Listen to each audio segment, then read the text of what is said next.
The 124th Constitution Amendment Bill 2019, which aims to expand the scope of reservation, was introduced in Parliament today.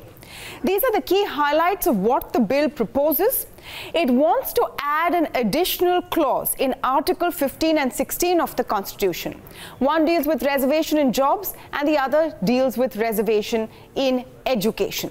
The new Clause 6 of Article 15 seeks to add a provision for reservation of up to 10% for economically weaker sections in educational institutions, including private institutions, whether they are aided or unaided. The only exception to this is minority institutions. Remember, here individual state governments can decide how much is the extent of reservation because it is up to 10%. Could be lower, but definitely not higher. The next key addition is Clause 6 to Article 16, which deals with reservation in government jobs.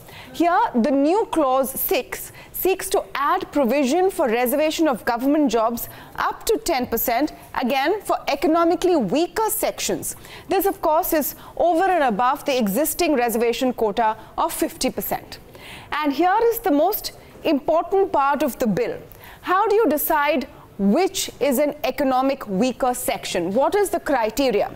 Well, here the bill says economically weaker sections shall be such as may be notified by the state from time to time on the basis of family income and other indicators of economic disadvantage.